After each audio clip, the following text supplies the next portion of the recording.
જય Swaminarayan. FIBA semester 1 એમાં જેને મુખ્ય પેપર સમાજશાસ્ત્ર છે તેનો પેપર નંબર 1 એમાં સમાજશાસ્ત્ર પરિચય. એમાં એકમ 1માં આગળના વિડીયોમાં 2 વિડીયોમાં આપણે કાર્યક્ષેત્ર સુધી જોઈ ગયા છે. આજે આપણે છેલ્લો પોઈન્ટ છે મહત્ત્વ, એટલે કે સમાજશાસ્ત્રનું મહત્ત્વ એના વિશે જોઈએ.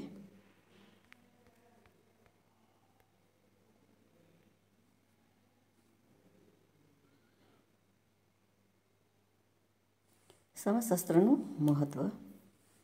આધુનિક વિશ્વમાં જટિલ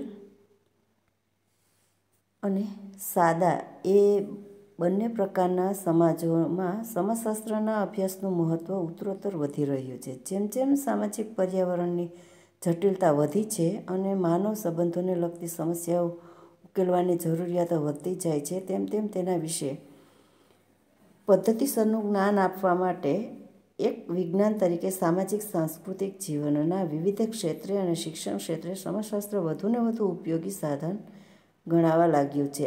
આ કારણથી હવે શાળા કક્ષાએ પણ તેના અભ્યાસને મહત્ત્વ અપાયું છે. ગિસ્લરે ડેવિસ નામના લેખકે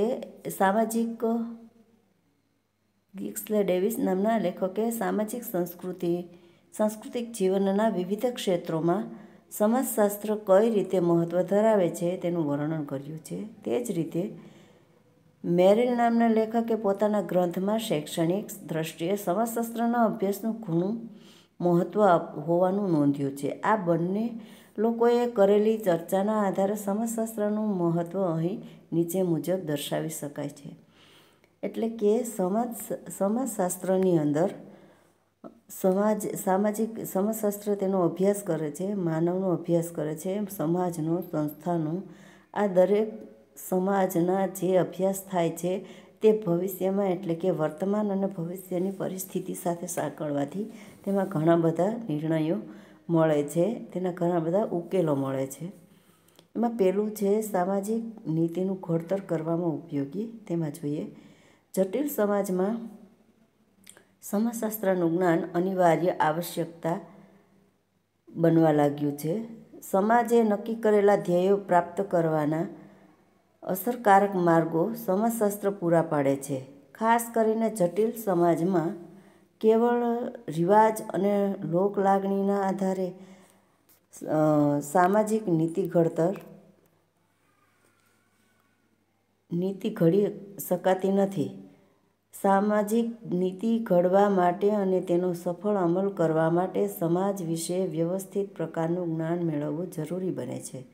ડેવિસ કહે છે તેમ વિસ્તૃત અને વ્યાપક સામાજિક નીતિ ઘડવાના કાર્યમાં સમાજશાસ્ત્રી જ્ઞાનની જરૂર પડે છે. તેમાં ફક્ત આર્થિક કે માત્ર રાજકીય જ્ઞાન અપૂરતું નીવડે છે. દાખલા તરીકે જન્મદર વધારવા માટેની નીતિ સ્વીકારવી હોય તો આ નીતિનો સારી રીતે અમલ કરવા માટે ફક્ત આર્થિક કે ફક્ત રાજકીય જ્ઞાન બહુ ઉપયોગી થશે નહીં. આવી નીતિના સફળ અમલ માટે કુટુંબ સંગઠન, વસ્તીના પરિવર્તનો, જન્મ અંગેના રિવાજો વગેરે બાબતો અંગેનું જ્ઞાન જરૂરી બને છે. આવું જ્ઞાન સમાજશાસ્ત્ર પાસેથી મળી શકે. આમ સામાજિક નીતિ ઘડવામાં અને તેનો સફળ અમલ કરવામાં સમાજશાસ્ત્ર ઘણું મહત્ત્વ ધરાવે છે. એટલે કે સમાજશાસ્ત્રની અંદર જે નીતિ ઘડતર છે, એટલે કે લોકોના અમુક રીત રિવાજો છે. દાખલા તરીકે આમાં કીધું છે કે એમાં સમાજની અંદર પરિવર્તનો આવેલા છે. બાળક જન્મે ત્યારે કયા કયા રિવાજો હોય છે, લગ્ન વખતે કયા કયા રિવાજો હોય છે, તેમાં શું પરિવર્તનો આવે છે, તેનો અભ્યાસ છે તે ખૂબ મહત્ત્વનો છે. બીજું છે વિવિધતામાં એકતા ઊભી કરવામાં ઉપયોગી. તેમાં જોઈએ વિશાળ સમાજમાં આપણો સંબંધ આપણી પોતાની સંસ્કૃતિ પૂરતો જ મર્યાદિત બની જાય છે. એટલે કે આપણા સામાજિક જીવનના અનુભવો આખા સમાજ સુધી વ્યાપેલા હોતા નથી.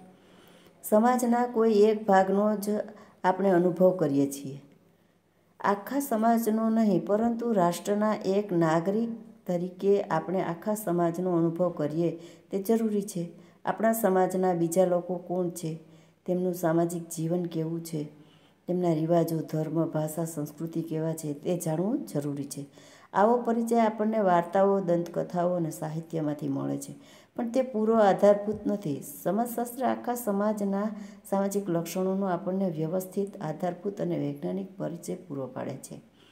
આપણા સમાજના અન્ય સભ્યો કોણ છે, તેમની સામાજિક પરિસ્થિતિ કેવી છે, તે વિશે સમાજશાસ્ત્ર જ્ઞાન પૂરું પાડે છે. એટલે કે સમાજની અંદર આપણા ભારતમાં ખૂબ વિશાળ દેશ છે અને જેટલા રાજ્યો છે તેટલી વિવિધતા રહેલી છે. તેમાં લોકો પણ અલગ અલગ છે. જે પ્રદેશમાં એટલે કે પ્રાદેશિક એની ભાષાઓ અલગ છે, રીત રિવાજ અલગ છે, સંસ્કૃતિ અલગ છે, તે પણ જાણવી ખૂબ જરૂરી છે. આગળ જોઈએ તેમાં માનવ વર્તન ઉપર સંસ્કૃતિની અસર, વિભિન્ન જાતિઓ વચ્ચેના તફાવતો, કુટુંબ, ધર્મ, શાળા, રાજ્ય વગેરે સંસ્થાઓના સ્વરૂપો અને કાર્યો, વસ્તીની રચના, સામૂહિક વર્તનનું સ્વરૂપ તેમજ સમાજ કેવી રીતે ટકી રહે છે અને કેવી રીતે પરિવર્તન પામે છે વગેરે સમાજ જીવનની અનેકવિધ બાબતો વિશે સમાજશાસ્ત્ર વ્યવસ્થિત માહિતી પૂરી પાડે છે. સમાજમાં વિદ્યાર્થી પોતે જે આવા અનેક પ્રકારના સામાજિક સંબંધોથી બંધાયેલો છે, આવા સંબંધો વિશેની જાણકારી વિદ્યાર્થીને માટે રસનો વિષય બની રહે છે. વિદ્યાર્થી જ્યારે સમાજશાસ્ત્રનો પ્રારંભિક અભ્યાસ શીખી લે છે ત્યારે તે પોતાના જીવન વિશે તેમજ બીજા લોકો વિશે વાસ્તવિક હકીકતો જાણી ચૂક્યો છે. આથી તે પરિસ્થિતિ સામે વધુ સારી રીતે અનુકૂલન પણ સાધી શકે છે. એના પછીનો 6થો પોઈન્ટ છે બૌદ્ધિક વિકાસ સાધવામાં ઉપયોગી. એમાં જોઈએ સમાજશાસ્ત્રનો પ્રારંભિક અભ્યાસક્રમ શીખનાર વિદ્યાર્થી સમાજ અને સંસ્કૃતિ સાથે પોતાનો શું સંબંધ છે તેમજ તે બંનેનો પોતાના વ્યક્તિના ઘડતરમાં શું ફાળો છે તે સમજી શકે છે. મેરિલ આને સમાજશાસ્ત્રના સાંસ્કૃતિક મહત્વ તરીકે ઓળખાવે છે, જ્યારે ડેવિસે તેને વ્યક્તિના બૌદ્ધિક વિકાસમાં ફાળો આપતા વિજ્ઞાન તરીકે ઓળખાવે છે. માનવી કેટલીક જૈવિક શક્તિઓ સાથે લઈને જન્મે છે અને જન્મ પછી તેને મળતા સામાજિક સાંસ્કૃતિક વાતાવરણમાં તેના વ્યક્તિત્વ લક્ષણો ઘડાતા રહે છે. કુટુંબ, શાળા, રાજ્ય વગેરે સંસ્થાઓ સ્થિર રહેતા નથી પણ સતત બદલાતા રહે છે. સમાજશાસ્ત્રના અભ્યાસ દ્વારા વિદ્યાર્થી પોતાના વ્યક્તિત્વ સાથે સમાજની ગતિશીલ સંસ્થાઓ કઈ રીતે સંબંધિત છે તેનું જ્ઞાન મેળવીને પોતાના બૌદ્ધિક વિકાસ સાધે છે. આમ ડેવિસ કહે છે તેમ શિક્ષિત માણસ તરીકેની લાયકાત મેળવવા માટે સમાજશાસ્ત્રનું જ્ઞાન ઉપયોગી બને છે.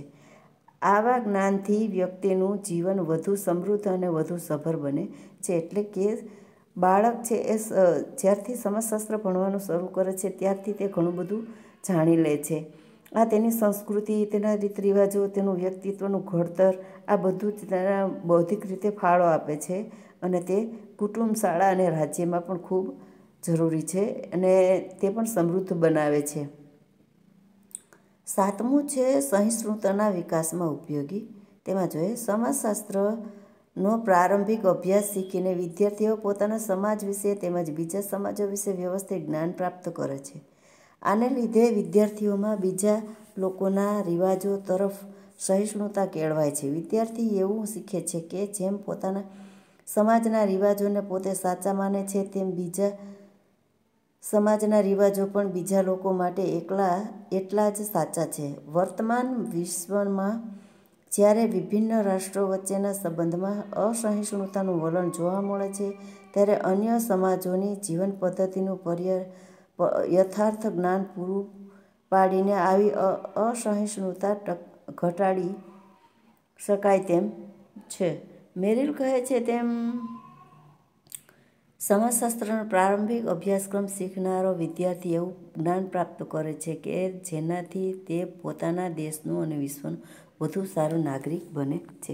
એટલે કે જે વિદ્યાર્થી સમાજશાસ્ત્રનું જ્ઞાન પ્રાપ્ત કરે છે તેને સમાજશાસ્ત્રના અભ્યાસમાં ઘણું બધું જાણવા અને સમજવા મળે છે અને પોતે એક સારો નાગરિક બની શકે છે પોતાના દેશ માટે. 8મું છે લોકશાહી મૂલ્યોની જાળવણીમાં ઉપયોગી.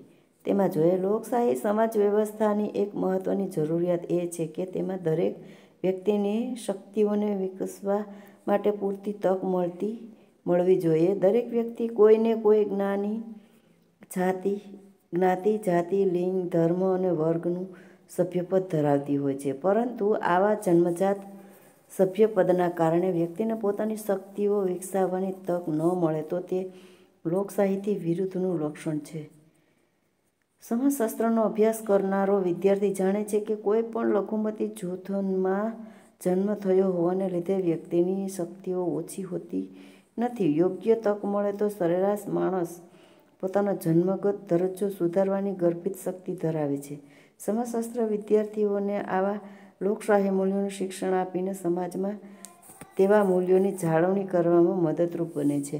એટલે કે સમાજશાસ્ત્રનો અભ્યાસ કરનાર વિદ્યાર્થીઓને લોકશાહીમાં પોતાનો દરજ્જો કઈ રીતે પ્રાપ્ત કરવો, તે ભલે નિમ્ન જ્ઞાતિમાં જન્મેલો હોય કે અસ્પૃશ્યતામાં હોય, છતાં પણ પોતે લોકશાહી દેશમાં રહે છે તો પોતાની રીતે તે પોતાની પ્રગતિ કે દરજ્જો કઈ રીતે પ્રાપ્ત કરી શકે છે તે સારી રીતે જાણી શકે છે. 9મું છે માનવતાવાદી મૂલ્યોની જાળવણીમાં ઉપયોગી. તેમાં જોઈએ સમાજશાસ્ત્રનો અભ્યાસ ક્ષેત્ર માનવી અને તેના સામાજિક સંબંધો છે. આમ સમાજશાસ્ત્ર મનુષ્ય અંગે એક માનવી તરીકેનું જ્ઞાન અને સમજ પૂરી પાડે છે. બીજી રીતે કહીએ તો સમાજમાં માનવી વિશેનું વાસ્તવિક જ્ઞાન પૂરું પાડવામાં સમાજશાસ્ત્ર મહત્વનો ફાળો આપે છે. 10મું છે સમાજશાસ્ત્ર કલ્પનાશીલતા વિકસાવવામાં ઉપયોગી. તેમાં જોઈએ મિલ્સ, જેને સમાજશાસ્ત્રીય કલ્પનાશીલતા તરીકે ઓળખાવે છે, એવા માનસિક વલણના વિકાસમાં પણ સમાજશાસ્ત્રનો અભ્યાસ મહત્વનો છે. વધુ સ્પષ્ટ રીતે કહીએ તો સમાજશાસ્ત્રના અભ્યાસ દ્વારા વિદ્યાર્થીઓનો દ્રષ્ટિકોણ વિશાળ બને છે. વિશ્વને જોવાની તેની દ્રષ્ટિ વિસ્તૃત અને વાસ્તવિકલક્ષી બને છે. વિશ્વમાં વ્યક્તિના સ્થાન વિશે તેને સાચો ખ્યાલ મળે છે. જેમની સમાજશાસ્ત્રીય કલ્પનાશીલતા વિકસી હોય છે એવા વિદ્યાર્થીઓ પોતાના સમાજની સંસ્થાઓ અને પોતાના વ્યક્તિત્વ વિશે વધુ સારી સમજ ધરાવતા હોય છે. આવા વિદ્યાર્થીઓ વર્તમાન સમાજના વિસ્તૃત પ્રવાહો વિશે વધુ સારી અને ઊંડી સમજ ધરાવતા હોય છે. એટલે કે સમાજશાસ્ત્રનો અભ્યાસ કરનાર વ્યક્તિ એટલે કે વિદ્યાર્થી છે તેની કલ્પના શક્તિ પણ વિશાળ હોય છે. તે સમાજના દરેક પાસાઓને જાણવાની અને સમજવાની શક્તિ ધરાવતો હોય છે અને વિશ્વના વ્યક્તિની સાથે તેનું સ્થાન તે વિકસાવી શકે છે. તેનો પણ અભ્યાસ સમાજશાસ્ત્ર કરે છે અને વિદ્યાર્થીઓને એને ખૂબ લાભ મળે છે. અહીંયા આપણો પહેલા યુનિટનો છેલ્લો એકમ પૂરો થાય છે. જય સ્વામિનારાયણ.